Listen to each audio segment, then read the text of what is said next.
Congressman Estes, always great to see you, my friend. Welcome back to the program. Well, great. Thank you, Jody. Thanks for having me back on. Well, listen, let's start with the fallout. It all continues from the debate performance, the dismal performance from last week.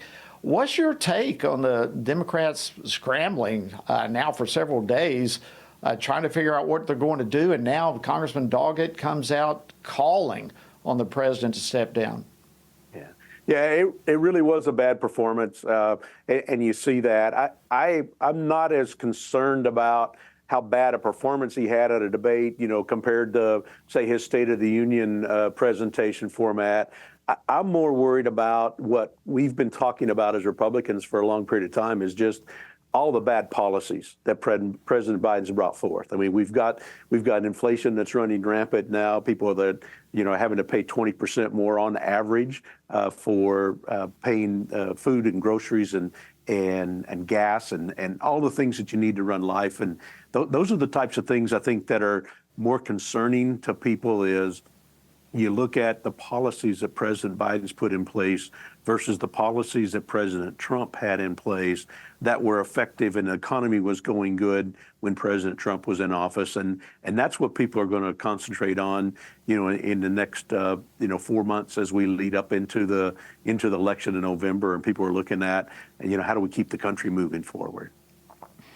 I know when I was there in Congress, always, it seemed that the legacy media was trying to highlight conflict within the Republican Party. Are you surprised by the reported infighting and conflict within the Democrats that's being reported right now between their party and all the conflicting strategies that are coming forward? Are you surprised by any of this reporting? Well, I think part of it is, if you look at the media, all facets of the media, whether it's social media, whether it's TV, whether it's print, they want to talk about a controversial topic. So if there's not one out there, they're going to try to create one. And, whether it's talking about Republicans and Democrats fighting each other, whether it's talking about Democrats fighting amongst themselves or Republicans fighting amongst themselves. So it doesn't surprise me too much that they've actually now centered on the debate. Because as we all saw, it was a very poor performance in the debate, that President Biden very clearly couldn't articulate what his policies were that he's been an advocate for the last 3.5 years. Or, it was even laughable in terms of talking about some of the things that he tried to say, and that things like, that he inherited inflation of 9%, when in reality, when President Trump left office, it was 1.4% inflation year over year. And those types of policies are the issues I think that people think about, even though the media tried to create this controversy. And so it's interesting now as I look and talk with my colleagues on the Democrat side of the aisle, when they talk about the media coming up and talking to them, because they want to talk about the controversy as opposed to let's focus on how do we get our debt down and our deficit down. Yeah, I think even the examples you gave reveal that this was much more than a bad performance. It shows a problem leader that we have that. And I think that's what's causing all the stir. And yet the Biden administration, Team Biden, probably a better way of describing it, they're all trying to do some damage control. The president, as I'm sure you saw, he came out saying he doesn't walk as good as he used to walk or speak or debate as well as he used to. But he claimed that he still knows the truth. He still knows how to do the job. And here's a brief little clip from Karine Jean-Pierre. She repeated today. Play clip 4 for me, please.